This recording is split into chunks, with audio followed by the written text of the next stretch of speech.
सभी लोग दोपहर का खाना खाते हैं, लेकिन अन्वेषा बेहद परेशान लग रही थी खाना खाने के बाद। अच्छा अन्वेषा बेटा, मैं चलती हूँ। बहन जी इजाजत दीजिए, नमस्ते। आपका आना बहुत अच्छा लगा बहन जी, फिर आते रहना, नमस्ते। तरला वहां से चली जाती है, लेकिन अन्वेषा के मन में जो उसने चिंगारी भड़काई थी वो धीरे धीरे आग का रूप ले लेती है। दूसरे ही दिन राहुल और अन्वेषा में लड़ाई हो जाती है। मेरी कमाई का 1 रुपया भी नहीं बचता, ये तो हद हो गई कि कमाऊं मैं और सारे पैसे तुम्हारे घर पर खर्च हो जाए।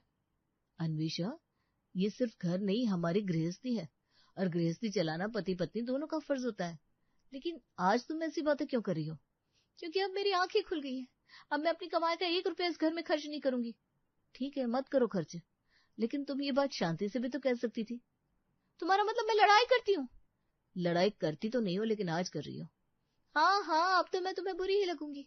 मैंने पैसे देने से मना जो कर दिया। तुमने मुझसे शादी सिर्फ मेरे पैसों के लिए ही तो की थी। अन्वेषा, तुम्हें हो क्या गया है? अन्वेषा को बेहद गुस्से में देखकर राहुल चुप हो जाता है।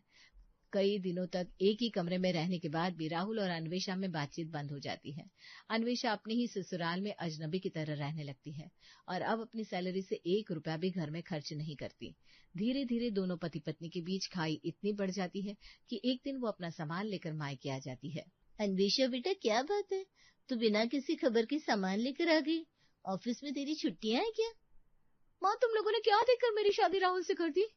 उस गरीब के पास मेरे लिए 1 रुपया नहीं है, उल्टे मुझसे घर खर्च में हाथ बटाने को कहता है। मैंने बहुत कर लिया, अब और नहीं करने वाली। लेकिन अन्वेषा, तुझे तो शादी से पहले राहुल ने सब बता दिया था। उस समय तुम्हें कोई एतराज नहीं था, अब क्या हो गया?